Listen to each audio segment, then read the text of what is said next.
This is Maddie. Maddie is a singer-songwriter in San Angelo, Texas. But just like all creators, Maddie didn't start at the top. Her passion started as a dream she wasn't sure if she could reach no matter how hard she tried. She had highs and lows on the path to where she is now, struggles and hardships that has affected her life and writing along the way. No, Maddie didn't start at the top. She started in the underground. And here's her story. When she was in second grade, we decided to get her a guitar because we thought that would be fun for her. And we had a tambourine and a harmonica, and she would always be playing with the musical instruments. And she was very, very excited about it. Santa left it for her, so of course she ran down and ripped it open and saw that it was a guitar. Most of my memories involving Maddie are around her singing or making some kind of cooking show or any show at all. She was just an entertainer from the beginning. We kind of realized that some of us, most of us, we listen to music and we hear music, and we started discussing the fact that Maddie actually feels music. It's a deeper rooted in her, and the way she can manipulate words and turn it into stories and celebrations. We started realizing that a long time ago. I was just always around music, and my family loved music. My dad, whenever we'd go over to his house, he would always take out his guitar and play. And I would always play guitar just for entertainment, and both the girls would enjoy it, and they would sing along, run around the house singing songs that I would play. And Maddie took a shine to the guitar pretty early. When I was younger, I just loved music, just made me happy. And I remember dancing around, and it didn't matter where I was. And I could kind of, looking back, I think I loved how it connected people, because, our family wasn't connected, but music was the one string that kind of connected all of us. So I think that's why I fell in love with it so much in the beginning. Then I really think it hit me when she was in high school, and she did a solo for a high school choir concert. And we had moved here. Maddie was in 9th grade, and Abby was older. And Maddie wasn't in choir very long. We were going to perform at the high school in front of all these people, and our choir teacher asked if anyone would want to do a solo piece, and Maddie instantly raised her hand and wanted to sing a Dixie Chicks song. Some friends of mine that came with me, and they're very, they don't have children, and they're very critical. I mean, they tell you what they're thinking, and it's truthful. It's not like most parents will say, oh, your kid's really good at that, or somebody's really good at something, and they are, but you embellish a little bit. Oh, they're not like that. So they came, they were invited, and Maddie did her solo, and they were amazed. They just said, oh my gosh, she's really good. And I saw my reflection in the snow-covered hills where the landslide. I was venting to my best friend's mom, Miss Amy, basically my second mom, and I was telling her, I was like, I feel like I'm useless because I want to help, I want to do all these things, I want to show people love, but it's so hard when they don't care. We were staying around the island in my kitchen, and we were talking about just situations in your life and people and things, and people walking over you, and I remember saying, Maddie, don't be the doormat. I'm no wash rag, and I'm no Toltec, and I'm no doormat, but you walk on me instead of that.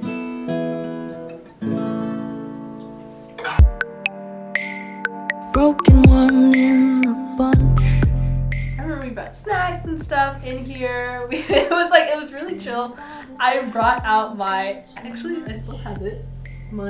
It wasn't a karaoke mic. It was a Guitar Hero mic, which makes it even worse. It was amazing to work with Venetia because when I wrote that song, I could hear all of the instruments in my head, and I could hear how I wanted it to sound. But that was the first time a song came to life in that way. And so I was really grateful to work with her, and she ended up helping me on a lot of other songs too, so was really cool.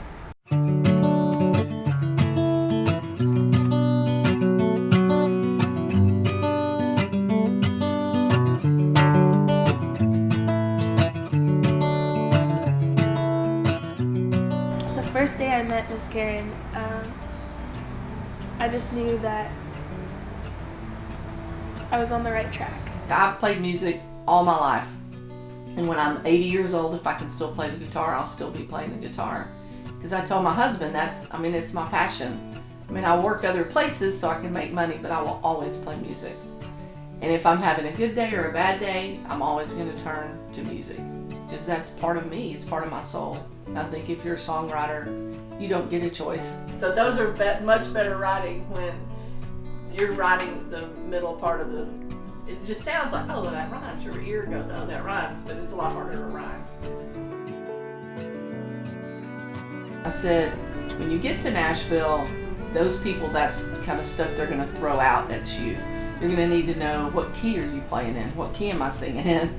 And if you don't know, then it's going to look like you don't know. And so Maddie took really quick to that. Like, okay, I'm going to learn this. And she worked on that a lot. I'm going to play this song and this, and then she would write it down. And the next week when Maddie and I'd have a guitar lesson, she would come in and she would know it. She was like, okay, I got this. Learning some of that really helped, and then how to structure songs really helped. But once I showed her some of my music, it turned to more co-writing. Dear Lynchburg, I'm writing you. Can you tell me what I should do? After high school, everyone was leaving. All my friends, they were going off to college. Staying home started out as giving me more time to really figure out what I wanted to do. So I ended up working at James Avery and putting myself through 2 years of community college. So about a year into living at home, my grandpa got very sick and he ended up having a stroke. Papa was a very big part of Maddie's life and instrumental in helping build her self-esteem, her personality, all of that, because he was such a huge part. He kind of played dad for Maddie. With his stroke, it was really bad. The blood clot in his brain they said it was the size of a fist. And so we were all really scared because it's crazy how life can just change in a day. There are some days that were really hard because he would not remember who Nana was, or he would get very angry, and that was just all symptoms of the stroke. And I think me being home really helped, not only because I could help them, but I felt like I was almost doing music therapy, because whenever he would get in a mood, I would just bring down my guitar and sing to him. And a lot of the times it was, You Are My Sunshine. He loved You Are My Sunshine. Or some of my original stuff, like Don't Say You're Sorry or My Eyes and Johnny Red. And he would just completely change.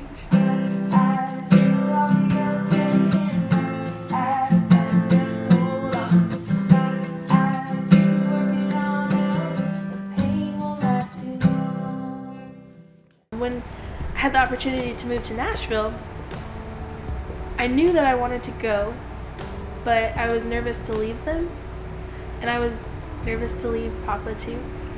But one day he was having a really good day, and I sat down and I just kind of talked to him about it.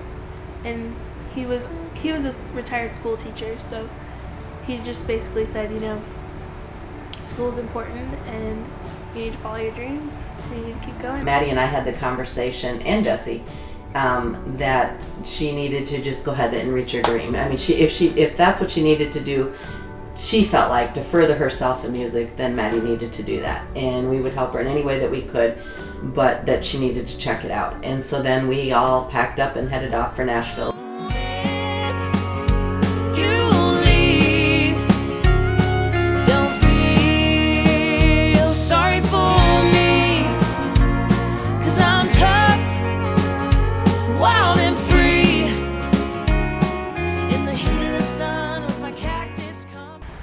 So So I applied to a couple different places and ended up going to Aquinas College in Nashville, Tennessee. And it was a small Catholic school. There's probably only 75 students that lived on campus, but it was the perfect place for me to feel comfortable in a big city. We kept thinking, and Maddie kept thinking, that Nashville, being the stage that it was, that she would have those opportunities anyway. That if she could befriend people at Belmont, then she could get in and have opportunities to make the music videos, to meet people, to network, that sort of thing. So she did that, and she did meet some pretty amazing people. Like anybody, when their kids say they want to go to Nashville, you start thinking about the people you see on the streets that, you know, they've given everything they have and they end up with nothing, and then they're panhandling, you know. So you think about all of that. I think the hardest part was, you know, to watch you move so far away, but we knew that's where your passion was, so we knew you were in the right place to kind of continue your dreams. So after a semester of living in Nashville and networking and going to songwriters nights and really feeling like I was in my element, I studied abroad with Aquinas and we went over to Italy.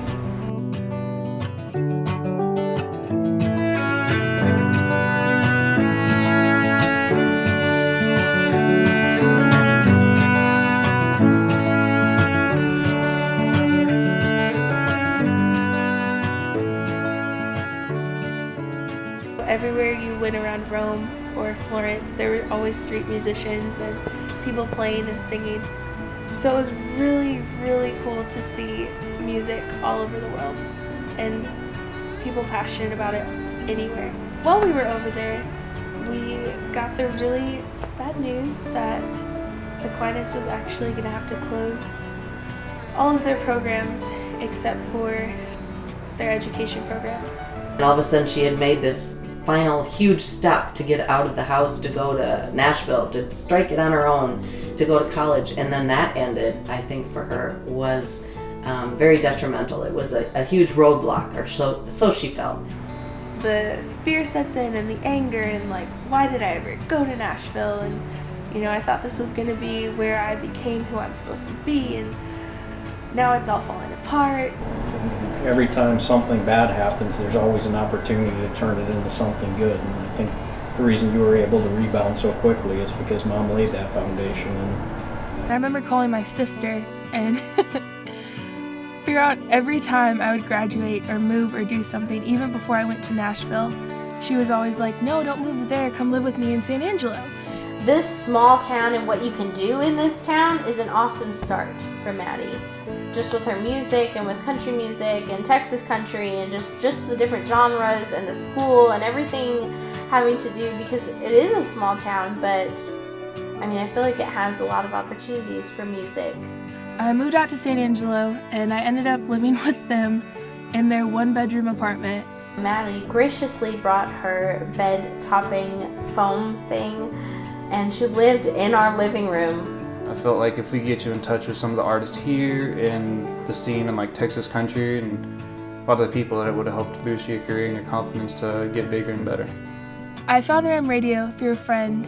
My friend Jennifer was wearing a Ram Radio t-shirt, and I remember asking her like, hey, do you guys put students' music on air? Like, that's so cool. What a great way to broadcast talent, local talent. And so she was like, yeah, but we really need radio DJs.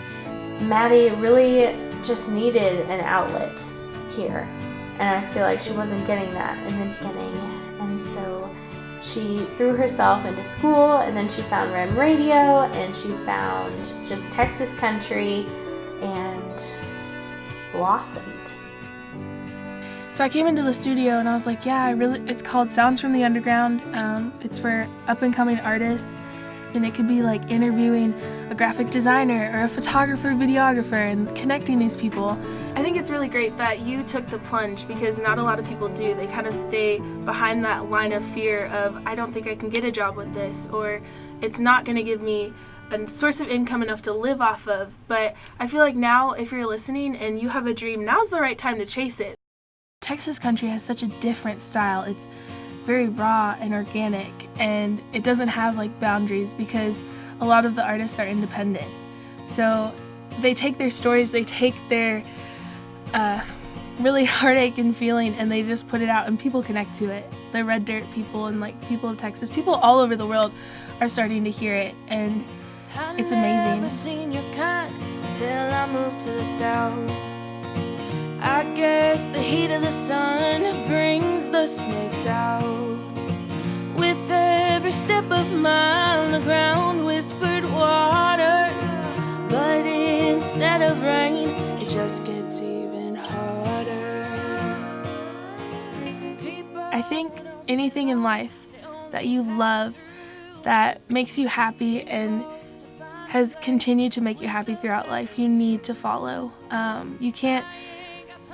You can't let life stop you from doing what you love, because a lot of the time I found with music especially, or anything, like when you share your passion with others, it helps them too. And I think that's the whole reason why we're meant to do certain things in life, is to help others with them. So just keep going. Whenever you feel like you're stuck somewhere, you have people around you that love you, and you need to keep pursuing what you love, and don't let society, don't let your fears, don't let your doubts, don't let anybody tell you that you can't be anything, because we only live once, and it's your life and you get to choose what you do with it. But ultimately I would say do something good. I just need a little rain to bloom again. So when you leave, don't feel sorry for me, 'cause I'm tough, wild and free, in the heat of the sun with my cactus company. What's that on the horizon? Is it you? Are you tired of running, trying to find your perfect view, your perfect view? I was waiting on you.